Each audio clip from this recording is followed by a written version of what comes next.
Surprise, we're doing an extra little video. I have been so deep in this Gamergate deep dive that I've been working on, which should come out in about 2 weeks from the day that this video comes out. I've been working on that video non-stop for the past like 3 weeks, every single day, working on scripting and filming and editing this thing, okay? It's gonna be really, really long. But when I saw this story, I was like, you know what? I need to take like 2 hours off of this other deep dive to cover this because this story is just so wild. It is so incredibly weird. And I think it kind of fits in with the stuff we talk about on this channel. There have been some memes going around lately, things that are like, I never thought I was the kind of person who would fall for a scam, but, and then people make memes with that. So this is all based on an original article called, I'm not kidding, I never thought I was the kind of person to fall for a scam.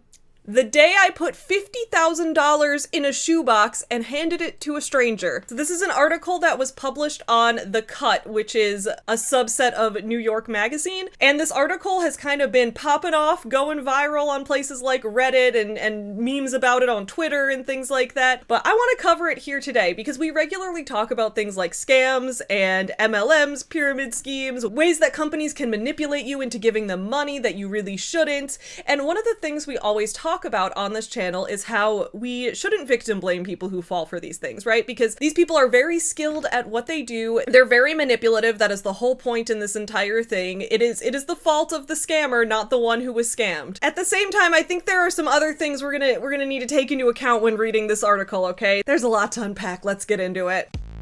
Get you some nuts. Yeah, you effing. Up yours, woke moralist. We'll see who cancels who. Hey everyone, welcome back to my channel, or if you're new, welcome for the first time. I'm Savvy, this is Savvy Writes Books. On this channel, we talk about books and business, and today we are going to be talking both about writing a little bit in the sense of what it means to be a journalist and what it means to be a columnist and things like that, but we're also going to be talking about business scams and things like that, and what we can learn and what we can do to watch out for them, all of that kind of thing. So if you're interested in the types of videos I do, please don't forget to subscribe. I'd also like to give a quick shout out to my Patreon supporters. Thank you guys so much for continuing to support this channel. And also, if you like this shirt I'm wearing, if you think my outfit's cool, if you enjoy my weird clothes, then you can check out my merch on my website, hipsterunicorn.myshopify.com. That's where I sell my merch with all my original art on it. Like, this is a shirt I designed a couple months ago.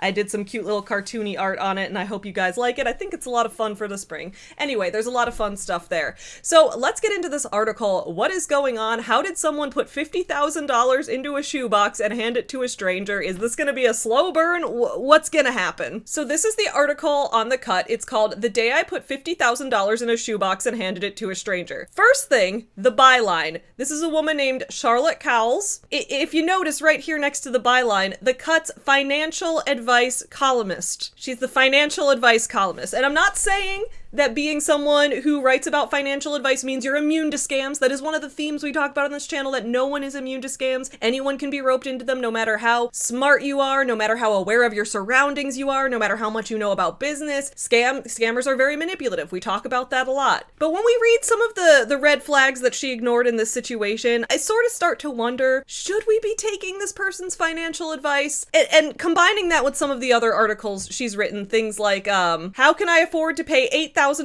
for bachelorette parties? I mean, I don't know. I had my bachelorette party at Chili's, but then again, you know, some people want to do something bigger. That's okay. And articles like, what if I never own a home? With the article then going on to talk about how home ownership isn't really all it's crack up to be, and how renting isn't really throwing money away. I guess this is the anti-Dave Ramsey, but not in the way that we were hoping for. And also this article called I Identify with My Identity Thief, a True Story of Bank Fraud, from 2012. She's had her identity stolen before and then fell for a scam for $50,000 the other day. I don't know, man. I'm like, at some point, if we're gonna be trusting your financial advice, I think you gotta start showing that you have some awareness. Maybe this is just me.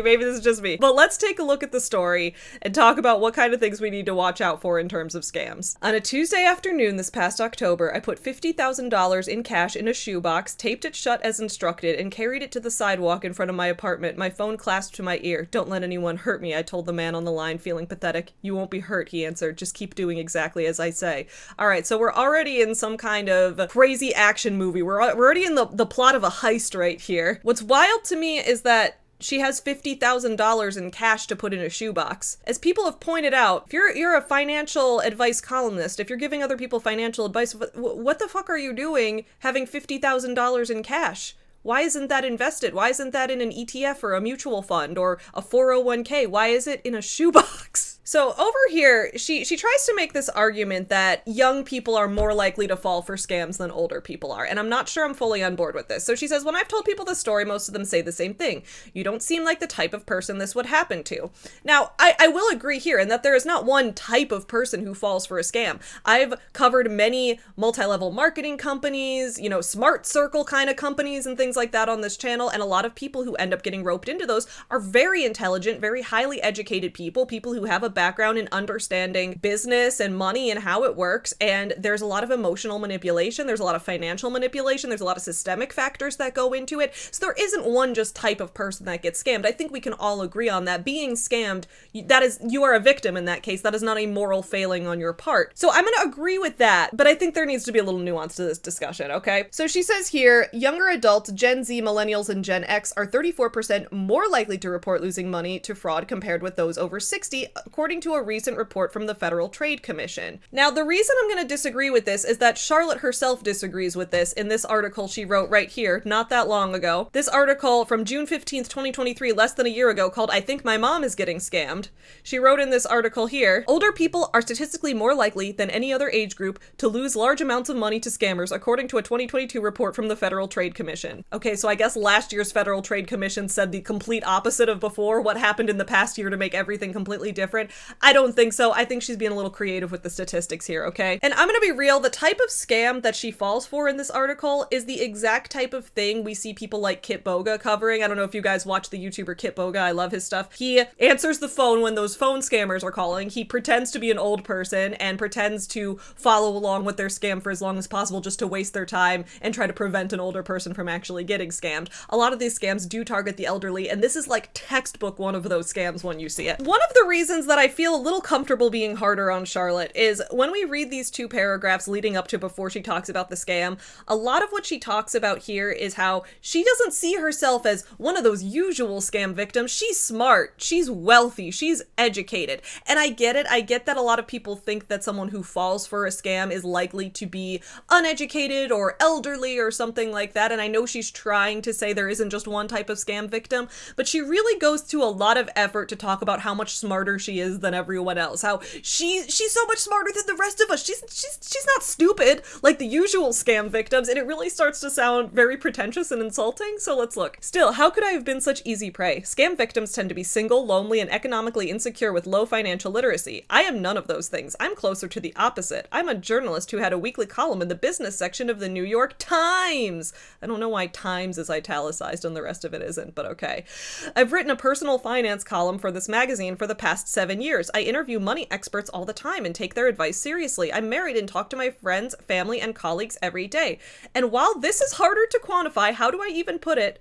I'm not someone who loses her head. Yeah, nobody thinks that they're someone who loses their head. Everyone considers themselves to be a rational person. Well, maybe not everyone, but I think the majority of people, knowing our own thought processes and knowing how we all rationalize our own ways of thinking, we all think ourselves to be rational. You're not necessarily more rational than anyone else just because you're you. This is starting to have a little bit of main character syndrome. My mother-in-law has described me as even-keeled. My own mom has called me maddeningly rational. I mean, I think my mom has talked about how rational and I'm too logical and things like that, but I'm also extremely loud and extremely impulsive and things like that, so I don't think that's necessarily true. I think that's just a compliment that people give people. I don't think you're any more rational than the rest of us, Charlotte. Anyway, I'm listed as an emergency contact for several friends and their kids. I vote, floss, cook, and exercise. In other words, I'm not a person who panics under pressure and falls for a conspiracy involving drug smuggling, money laundering, and CIA officers at my door. Until suddenly, I was. Alright, I don't floss. I do the rest of those things. I probably should start flossing, though. That'd probably be good. That morning, it was October 31st, I dressed my toddler in a pizza costume for Halloween and kissed him goodbye before school. I wrote some work emails. At about 12:30 p.m., my phone buzzed. The caller ID said it was Amazon. I answered. A polite woman with a vague accent told me she was calling from Amazon customer service to check some unusual activity on my account. The call was being recorded for quality assurance. Had I recently spent $8,000 on MacBooks and iPads? Alright, I'm not gonna blame her for not picking up on this because because I get it. I've gotten calls from the bank about, you know, unusual activity on your account, things like that.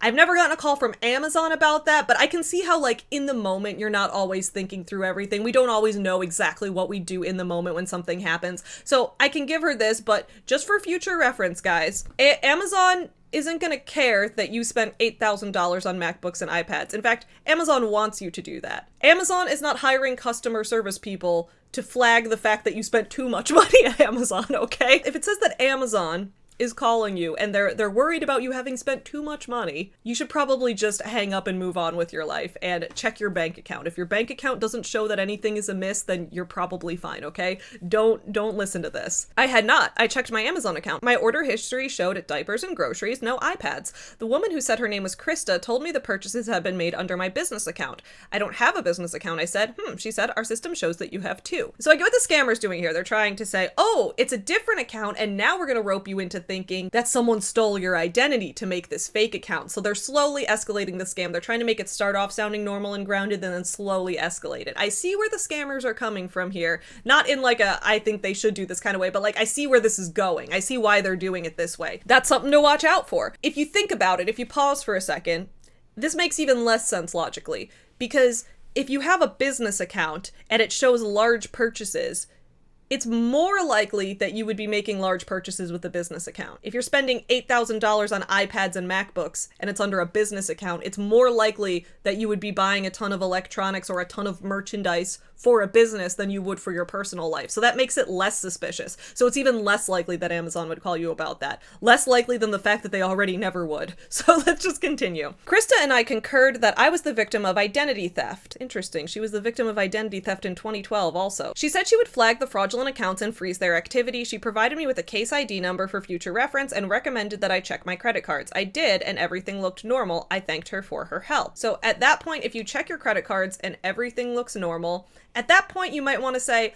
I'm going to call the bank. You know, I got this call. If you really are worried about it, call the bank and say, someone from Amazon called me and said that they noticed all this activity on my account. This is the card that I have connected with Amazon. Is this a cause for concern with my card? And then more than likely, the person at the bank is going to say, oh, that is a scammer that you're talking to, so you can just stop worrying about it. That's what's gonna happen, okay? Then Christa explained that Amazon had been having a lot of problems with identity theft and false accounts lately. It had become so pervasive that the company was working with a liaison at the Federal Trade Commission and was referring defrauded customers to him. Could she connect me? Next red flag, right here. An Amazon customer service representative does not have a direct line to connect you to someone at the Federal Trade Commission. Not only would Amazon not call you about unusual activity like this, but they also wouldn't straight up admit to you, oh yeah, you know, at Amazon right now, we are having a lot of problems with identity theft. Amazon, no major company wants it going public. If they really did have problems with identity theft, no major company is going to be like, yeah, let me just have our customer service reps call all of our customers personally, all of our millions and millions of customers. Let's have our customer service, let's tie up all the customer service lines to have them call our millions of customers and let them know not to shop here because we're having identity theft issues. I see how in the moment, when you're actively in a conversation with someone, it can be hard to always figure out these things. We don't always stop and overanalyze every single thing we say and every single decision we make logically while we're in the moment. So I understand that. But just for future reference, those are red flags as well. Christa transferred me to a man who identified himself as Calvin Mitchell. He said he was an investigator with the FTC, gave me his badge number, and had me write down his direct phone line in case I needed to contact him again. So in that case, a good thing to do, if you start to suspect you're being scammed, say, oh, I have to go to the bathroom. I gotta go take a massive dump right now. Hang up the phone, come back, and call them back at that number that they gave you. If you call them back at the number that they gave you and it's not them, they spoofed the number. And that is a way to check that, right? A lot of scammers will spoof numbers. Like the caller ID said Amazon, that was not Amazon, right? They were faking that. So a lot of them are faking these kind of things. You want to call them back. If you are the one to call, they can't fake receiving a call at that number, right? So that's what you got to do. Fake some kind of emergency, or not even that. Just say, oh, my connection's bad. I think we're getting disconnected. Hang up. Getting disconnected happens all the time. So then you should be able to call back. He asked me to verify the spelling of my name. Then he read me the last 4 digits of my social security number, my home address, and my date of birth to confirm they were correct. The fact that he had my social security number threw me. I was getting nervous. I can see why she's getting nervous in this moment, right? He did just off the bat have a lot of personal information about her, which made it seem legit. But keep in mind, he only read the last 4 digits of her social security number. I'm glad we're speaking, said Calvin. Your personal information is linked to a case that we've been working on for a while now, and it's quite serious. He told me that 22 bank accounts, 9 vehicles, and 4 properties were registered to my name. The bank accounts had wired more than $3 million overseas, mostly to Jamaica and Iraq. Did I know about this? No, I said. Did I know someone named Stella Suki Kwong? I don't think so, I said. He texted me a photo of her ID, which he claimed had been found in a car rented under my name that was abandoned on the southern border of Texas with blood and drugs in the trunk. Okay, this story's getting so ridiculous at this point. Especially someone who's had their identity stolen before and presumably learned from that and is now writing financial advice for other people. You would think that at that point, if someone is calling you up being like, oh, dude, yeah, I'm so glad that we're talking right now because as it turns out, there have been millions of dollars stolen. There's a drug ring going on. There's blood in the trunk of this car. You're involved in this massive crime conspiracy. That isn't even just a red flag. That's like you remember being a kid at recess and having that parachute thing that all the kids grabbed a piece of it. It's like an entire red one of those things just falling down and covering this woman all over her, okay? That's what that is. This is more than a red flag at this point. He texted me a drug bust photo of bags of pills and money stacked on a table. He told me there were warrants out for my arrest in Maryland and Texas and that I was being charged with cyber crimes, money laundering, and drug trafficking. If you are being charged with a crime, legitimately, and law enforcement has reason to believe that you did that crime, like, it's not, they don't all, if law enforcement already knows your identity's been stolen, they're not going to charge you with that crime. If the police and people in the government and stuff think that you actually did that crime, they wouldn't call you ahead of time to warn you that you could theoretically be arrested. Do they think she's guilty or not? Because if they do think she's guilty, they would just come arrest her. They wouldn't call her to tell her, just so you know, in case, like, this is where it's getting so weird, because, like, who does she think is gonna arrest her? Who does she think wants to charge her with these crimes? The state? Because if it's the state, well, the FTC, a government agency, is talking to her right now, warning her about this, so clearly the state knows that she's innocent within her own story. That doesn't check out. And I understand, again, in the moment, you don't always think through these things, but I'm not exactly sure what she was afraid of. She was afraid that the state was going to come arrest her or charge her with a crime when she's talking to a government agency that already claims to know she didn't do it. This doesn't make sense. And when we get to the end of this, I'm going to explain more of why I think this doesn't make sense, because I'm not claiming that I think Charlotte is unintelligent. I think she's lying. I'm going to talk about why I think she's lying. I think that she made the story up. My head swam. I googled my name along with warrant and money laundering, but nothing came up. Were arrest warrants public? I wasn't sure. Google led me to truthfinder.com, which asked for my credit card information. Nope, I'm in deep shit. I texted my husband. My identity was stolen and it seems really bad. Calvin wanted to know if I knew anyone who might be the culprit or if I had any connections to Iraq or Jamaica. No, I said, this is the first time I'm hearing about any of this and it's a lot to take in. So Calvin told me to listen carefully. The first thing you must do is not tell anyone what is going on. Everyone around you is a suspect. A suspect for what? A suspect for being the person who stole her identity? Does she think her husband stole her identity? A suspect for what? I'm so confused. I almost laughed. I was told him I was quite sure that my husband, who works for an affordable housing nonprofit and makes meticulous spreadsheets for our childcare expenses, was not a secret drug smuggler.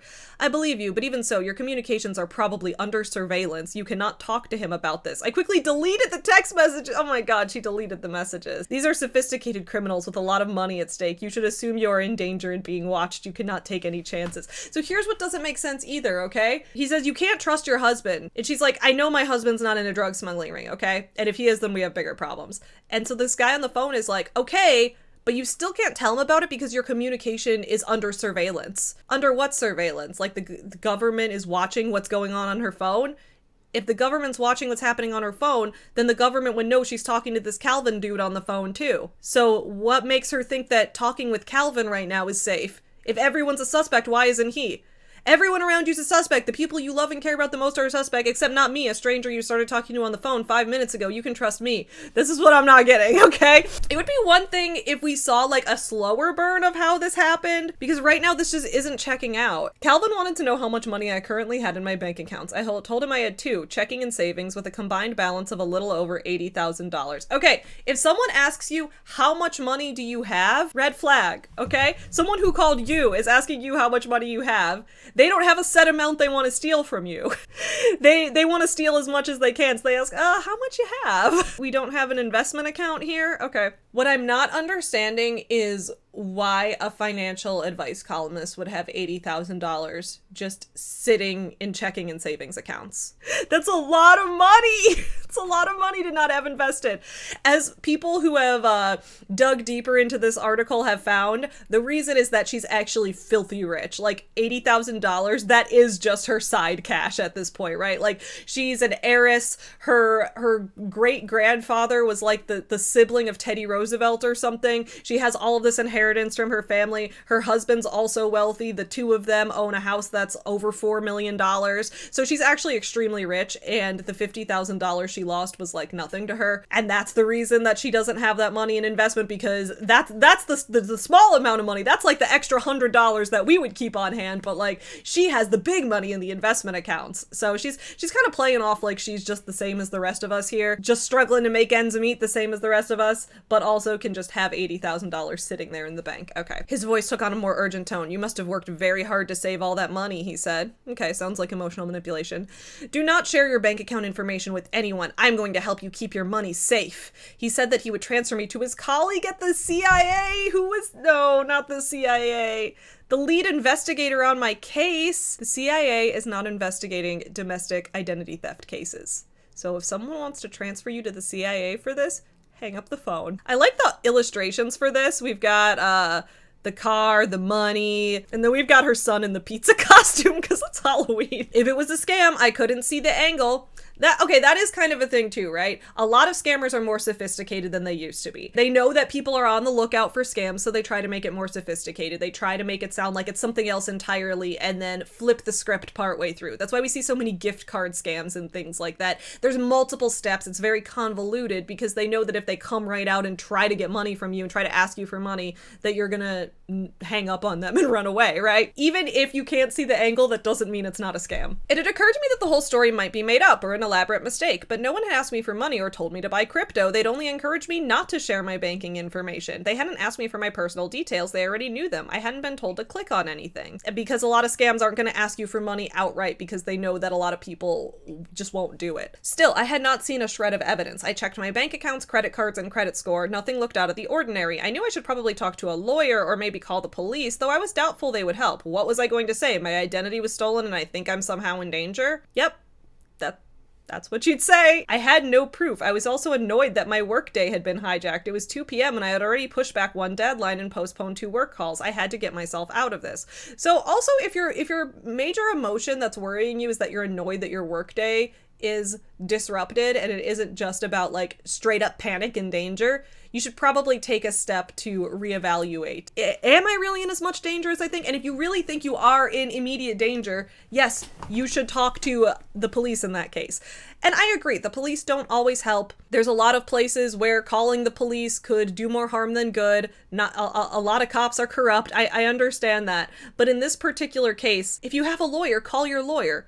Or call your husband. She doesn't really think her husband's the drug smuggler, right? And if her calls with him are under surveillance, the people surveilling her would hear her call her husband and explain the situation to him, and it would be exactly the same as the call with Calvin, the fake FTC guy that's under surveillance right now. So I'm just not understanding the line of thinking here. The next man who got on the line had a deeper voice and a slight British accent flecked with something I couldn't identify. He told me his name was Michael Serrano and that he worked for the CIA on cases involving the FTC. He gave me his badge number. I'm gonna need more than that, I said. I have no reason to believe any of what you're saying is real. If you have any doubt in this type of situation, you need to take a step back. If you are in a situation, and again, I'm not blaming her for this part, for not taking a step back, because I know that in the moment you get a lot of emotions and things like that. But if you're in a situation where you think it might be a scam, you need to step back and reevaluate. Don't just try to think on the fly what questions you could ask. Hang up. Also, she's Googling. So she's Googling all these things, even though that's being surveilled. So again, why not call someone? I don't understand. He told me to go to the FTC homepage and look up the main phone number. Now hang up the phone and I will call you from that number right now. I did as he said. The FTC number flashed on my screen and I picked up. How do I know you're not just spoofing this? I asked. It's a government number, he said, almost indignant. It cannot be spoofed. That's not true. That is not true. So thing to know, that is not true whatsoever. It can absolutely be spoofed. If he really wasn't spoofing, he would give you the number and say, now you can call me back at that number, not I will call you back at that number. Why does he need to call her? Why can't she call him if it's not being spoofed? So if she wants to know, how do I know you're not spoofing this? And he just says, well, I'm not, trust me, bro. I don't know why she's trusting that one too. Okay. He told me the call was being recorded, so I put him on speaker and began recording on my end too. He wanted to know if I had told anyone what was going on. I admitted that I had texted my husband. You must reassure him that everything is fine, Michael said. In many cases like this, we have to investigate the spouse as well, and the less he knows, the less he is implicated. From now on, you have to follow protocol if you want us to help you. I don't think I should lie to my husband, I said, feeling stupid. You are being investigated for major federal crimes, he said. By keeping your husband out of this, you are protecting him. He then repeated the point that Calvin had made about my phone and computer being hacked and monitored by the criminals who had stolen my identity. So if your phone and computer is hacked and monitored, then the criminals who have stolen your identity can hear you talking to Calvin and Michael right now. Why do you think this call is safe if talking to your husband on the same exact phone wouldn't be safe? That's what's it's not checking out. By that point, my husband had sent me a series of concerned texts. Don't worry, it will be okay, I wrote back. It felt gross to imagine a third party reading along. Well, a third party is also listening to you talk to Michael right now, so you're in severe danger, Charlotte. Michael snowed me with the same stories Calvin had. They were consistent. The car on the Texas border, the property in New Mexico, the drugs, the bank accounts. He asked if I shared my residence with anyone besides my husband and son. Then he asked more questions about my family members, including my parents, my brother, and my sister-in-law. He knew their names and where they lived. I told him they had nothing to do with this. In fact, I was now sure I wanted to consult a lawyer.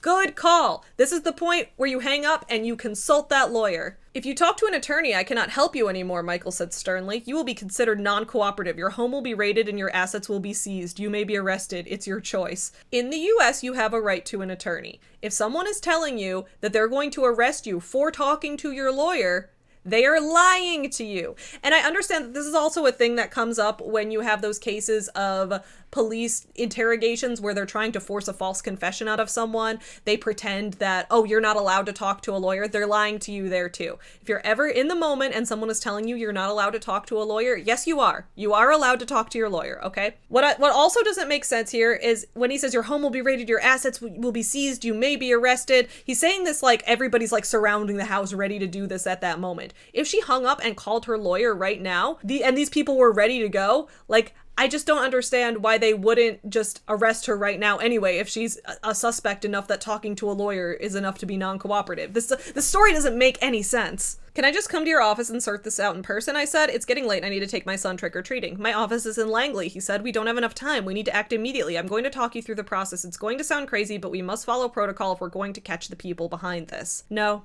If they want you to act immediately and you're not allowed to talk to a lawyer, he explained that the CIA would need to freeze all the assets in my name, including my actual bank accounts. In the eyes of the law, there was no difference between the real and the fraudulent ones, he said. What? I would ask him to elaborate on that. I don't understand what he means by that.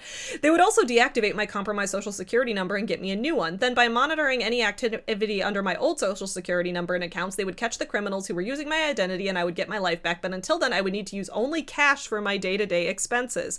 It was far-fetched, ridiculous, but also not completely out of the realm of possibility. No, it is out of the realm of possibility. This is completely out of the realm of possibility. This cannot happen. He asked me how much cash I thought I would need to support myself for a year if necessary. So once again, it's how much money you got? How much money are you willing to get out in cash? That's what I need to know. Big scam red flag. My assets could be frozen for up to 2 years if the investigation dragged on, he added. There could be a trial. I might need to testify. These things take time. I don't know, $50,000, I said? Okay, he said, you need to go to the bank and get that cash out now. You cannot tell them what it is for. In one of my last cases, the identity thief was someone who worked at the bank. Oh my God. Like, this feels like she's trying to write a heist movie script, okay? This doesn't feel like a real story. And when we get to the next part, I'm gonna explain why this is so not believable. Michael told me to keep the phone on speaker so we would remain in contact. It's important that I monitor where this money goes from now on. Remember, all of your assets are part of this investigation, he said.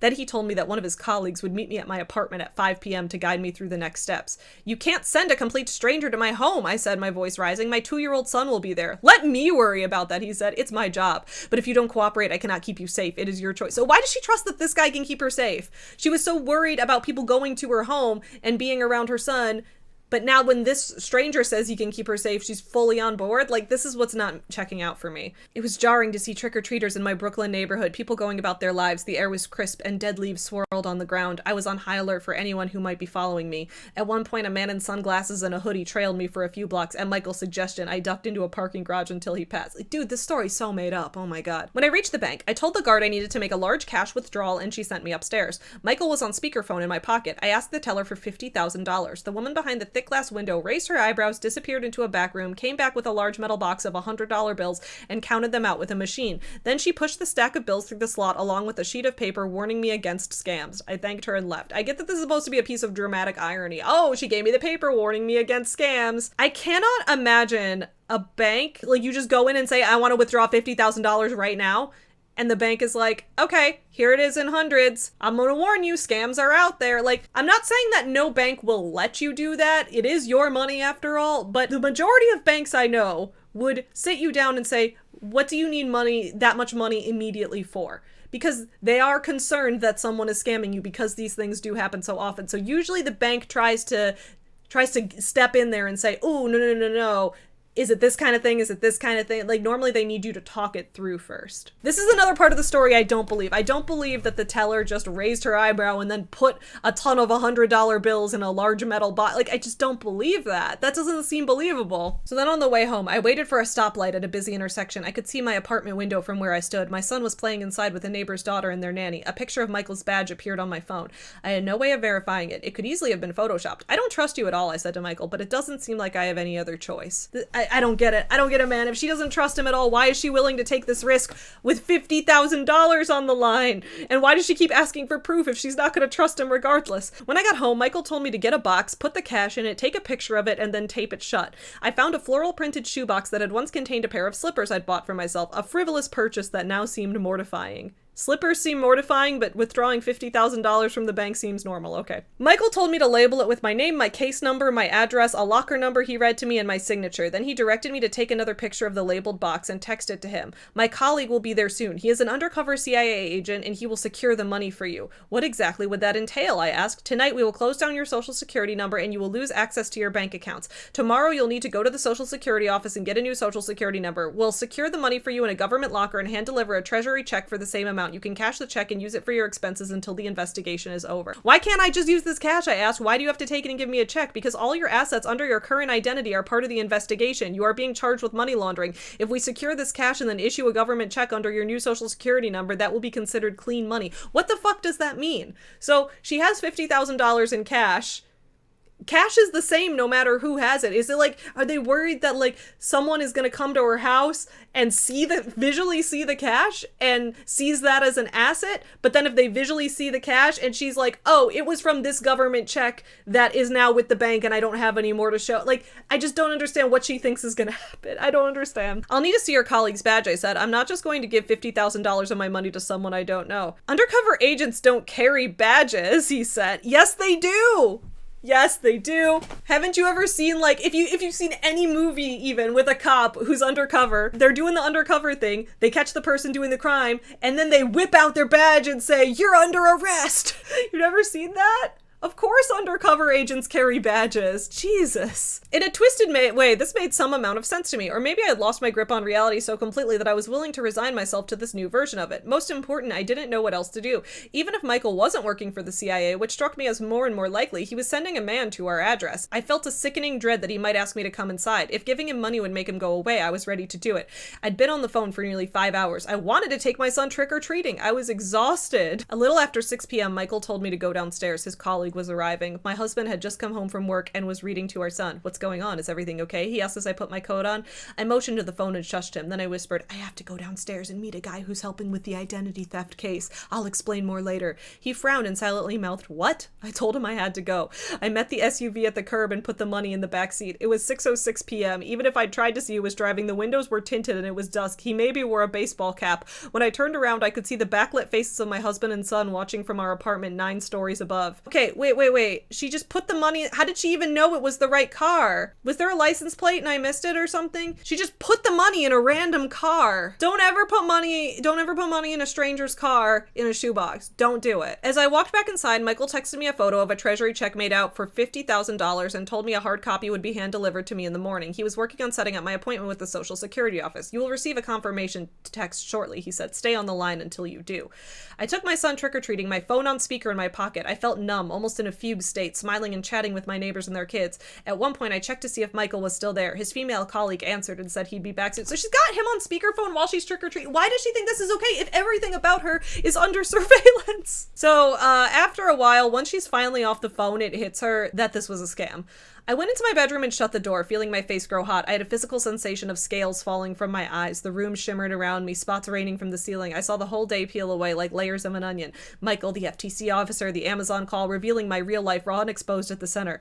Oh my God, I said, my hands tingling. You are lying to me. Michael was lying. You just took my money and I'm never giving it back. That wasn't true, the woman said. She understood why I was upset. She was sorry. Everything would be fine. You're a fucking liar, I hissed and hung up. You could have said that at any point before now. That would have been a great thing to say like 4 hours ago. So then her husband hears about it and is like, why didn't you just tell me about it?